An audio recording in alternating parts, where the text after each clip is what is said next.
الحمد للہ وکفا وسلام علی عبادہ الذین اصطفیٰ اما بعد. نبی پاک صلی اللہ علیہ وسلم کی ولادت کے متعلق چند باتیں عرض کر رہا تھا. آپ صلی اللہ علیہ وسلم کی زندگی کون بیان کر سکتا ہے؟ آپ کی پوری زندگی معجزہ ہے. آپ کی ولادت بھی معجزہ، وفات بھی معجزہ، آپ کا رہنا سہنا اٹھنا بیٹھنا، ہر زندگی کا ہر طور و طریق معجزے ہیں صلی اللہ علیہ وسلم. کسی کے بس میں نہیں کہ آپ صلی اللہ علیہ وسلم کی مدح بیان کر سکے، ہو سکتا نہیں، ممکن نہیں ہے. شیخ سعدی رحمۃ اللہ علیہ بہت بڑے شاعر ہیں، شیراز کے، فارس کے. انہوں نے بوسطہ لکھی نا، پہلا باب قائم کیا اللہ کی حمد کا، پھر دوسرا باب قائم کیا آپ صلی اللہ علیہ وسلم کی عظمت اور تعریف کا. تو بہت سے اشعار نقل کرتے گئے، کریم السجایا جمیل الشیم نبی البرایا شفیع الامم، یہاں سے شروع کیا. آپ کی شخصیت کون ہے؟ شریف عادتوں والے، بہترین اخلاق والے، اور نبی البرایا پوری مخلوق کے نبی، شفیع الامم ساری امتوں کی شفاعت کرنے والے.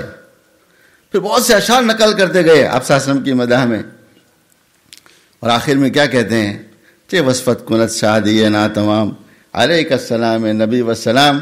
اے اللہ کے حبیب صلی اللہ علیہ وسلم، یہ ادھورا شادی آپ کی کیا تعریف کر سکتا ہے؟ یہ ادھورا شادی، ہم سب ادھورے ہیں. اتنا باپ، اتنی زبردست اشعار میں آپ کا وصف بیان فرمایا ہے، عقل حیران ہے. ایک ایک چیز کو عجیب انداز سے انہوں نے کھولا ہے. لیکن جب آخر میں جب باپ ختم کر رہے ہیں نا، کہنے لگے کہ وصفت کنت شادی ہے نا تمام، یہ ادھورا شادی کیا تعریف کر سکتا ہے؟ بس اتنا کہہ سکتا ہوں، اے نبی آپ پر اللہ کا سلام ہو بس صلی اللہ علیہ وسلم. یہ میرے نبی صلی اللہ علیہ وسلم کی عجیب و غریب شان ہے.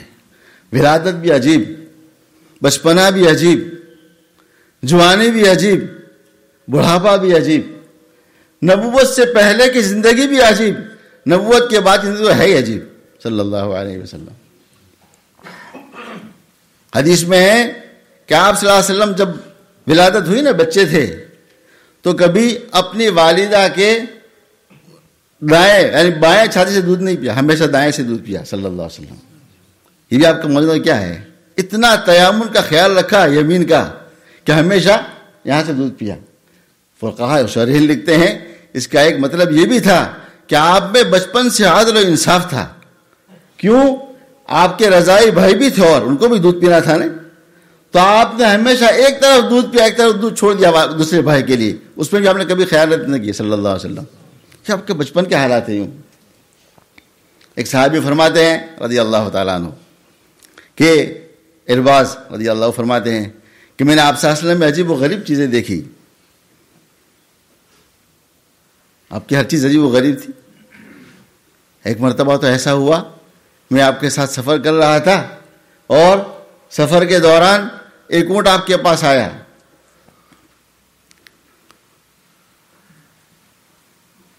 اور آپ سے کچھ باتیں کرنے لگا، بلکہ حدیث میں یہاں تک ہے اس نے اپنا سر ڈال دیا زمین پر آ کر. تو آپ نے پوچھا بھائی اس کا مالک کون ہے؟ اس کے مالک کو بلاؤ. اس کا مالک آیا، کہا اونٹ مجھے بیچ دو. کہا حضور میں آپ کو ہدیہ دیتا ہوں صلی اللہ علیہ وسلم. کہنے ہدیہ نہیں چاہیے، قیمت لگاؤ. پھر اس نے کہا 3 مرتبہ کہا حضرت میں ہدیہ دیتا ہوں. پھر آخر میں کہنے لگا حضرت بات یہ ہے کہ یہ ایک اونٹ ہے جو میرا ذریعہ معاش ہے، اس کے علاوہ میرے پاس گزران کا کوئی ذریعہ نہیں. یہی ہے. آپ نے اچھا ٹھیک ہے، اگر یہ بات ہے تو سنو، اس تمہارے اونٹ نے آ کر مجھے شکایت کی ہے کہ میرا مالک مجھ سے کام زیادہ لیتا ہے اور مجھے چارہ کم دیتا ہے، لہٰذا آئندہ اس کا خیال رکھنا. حضور پاک صلی اللہ علیہ وسلم سے جانور بھی آ کر بات فرماتے تھے. وہ فرماتے ہیں میں آگے گیا، اسی سفر کی بات فرما رہے ہیں، میں نے آپ میں کیا عجائبات دیکھے. میں نے دیکھا کہ آپ صلی اللہ علیہ وسلم دوپہر کا وقت ہے، سفر فرما رہے ہیں، آرام کا وقت ہے، اور دھوپ ہے ہر جگہ, سایہ نہیں. آپ صلی اللہ علیہ وسلم دھوپ میں ہی آرام فرمائیے. جیسے آپ صلی اللہ علیہ وسلم نے آرام فرمایا, اتنے میں ایک درخت چلتا ہوا آیا اور آپ پر سایہ کرنے لگا. بادل آیا, آپ پر سایہ کرنے لگا. ایک روایت میں ایک درخت آیا ایک مرتبہ آپ پر, درخت نے آپ پر سایہ کر دیا.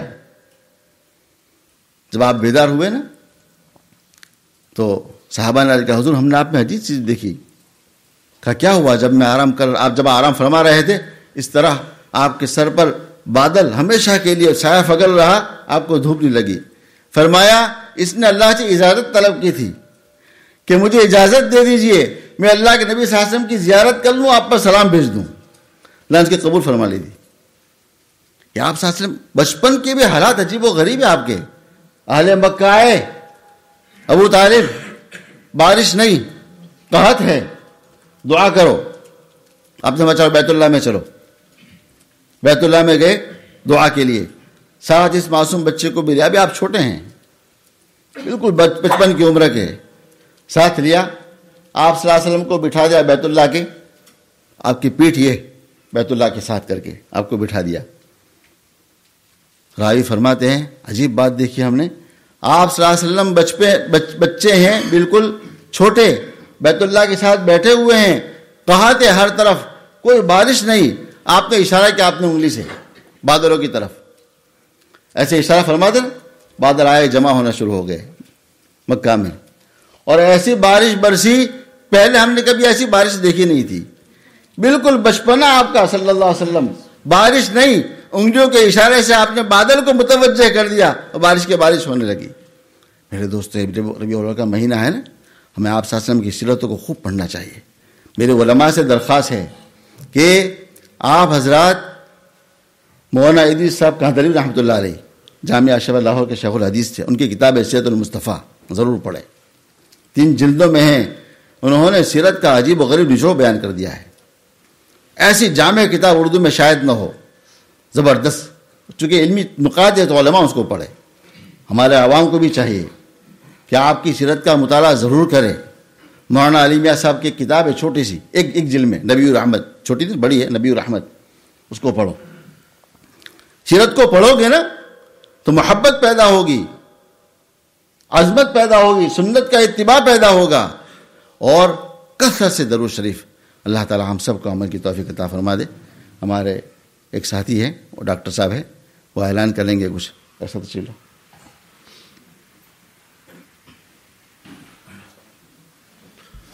Assalamu alaikum. Sorry, I'm going to speak in English. My Urdu is not good. So my name's Dr. Fawad Shamim. I'm a consultant radiologist at the Mid-Yorkshire hospitals. I'm also on the hospital's charitable committee. And the hospital has sort of embarked on a building of a radiology suite to host 2 MR scanners and a CT scanner at a cost of $6 million. Most of the money is coming from the government and the trust. But in an attempt to make this development a state-of-the-art development, we are trying to raise $1.25 million to, make it state-of-the-art, basically. In particular, to try and get a 3 Tesla MRI scanner, which will be the first time a DGH in this region will have a 3 Tesla MRI scanner. This will be based in Pinderfields, and these scanners will be used to scan, our community, and we're expecting them to scan about 25,000 people a year. The scans will include scans of patients that present at the Pinderfields any emergency department who are sick enough to require a scan. They will end up having the scan, and the Pinderfields or the Trust's emergency departments are one of the busiest in the whole country. The scanners will also be used to scan cancer patients, and again, in this region, lung cancer, it's one of the highest rates of lung cancer in the country is in this region. It'll also be used to scan heart disease, which is the commonest killer. It'll also be used to scan sort of neurology conditions, in particular stroke, which is again one of the big killers. But one of the special developments of this radiology suite would be to allow us to scan for the very first time patients that require general anesthetics. In particular, this is kids, because kids find these scans scary, and so they can't lie still for them. And so to be able to scan a child, we have to use a general anesthetic. And so at this moment in time, they have to go to Leeds or Sheffield, and they're coping with their own sort of patients, and other regions like ours are sending them patients. So there's a long wait, and it's an anxious time for the family to be going over to Leeds or Sheffield to have this scan for their sick child. So inshallah, we will sort of develop the new radiology suite to allow us to carry out a general anesthetic scan, allow us to scan sort of our local area kids within our own sort of area. So that's probably one of our biggest aims. And so far, the charitable campaign has been running under the My Hospital Charities in the private phase, and they've raised about $500,000. And they're now entering what they're calling the public phase to approach the local community for around the region of $750,000. And mashallah, the Muslim community, especially in this area, has a long history of giving to the less fortunate all over the world. So inshallah, we're asking that if they can support us by giving. We had, I think, Alhamdulillah, Maulana Sahab and the mosque congregation have invited us, and so Jazakallah khair for that.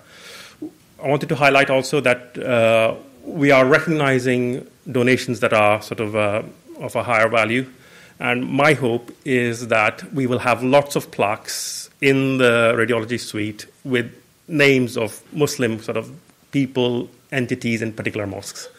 It'd be great to have that sort of activity, our activity.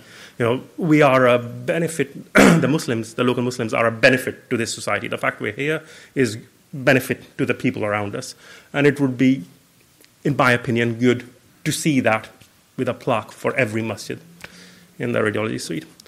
So I'm going to finish here. MashaAllah, I think Maulana Sahab and the mosque committee are helping us fundraise, so Jazakallah khair for that. And I think the minimum amount for the name on the plaque is $2,500 at this moment.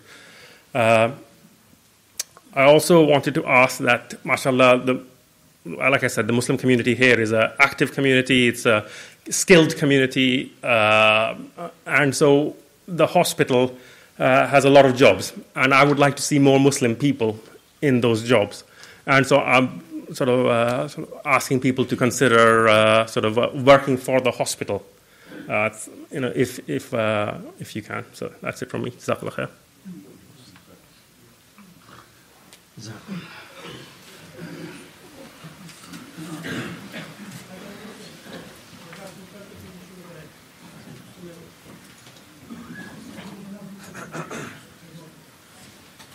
Allah.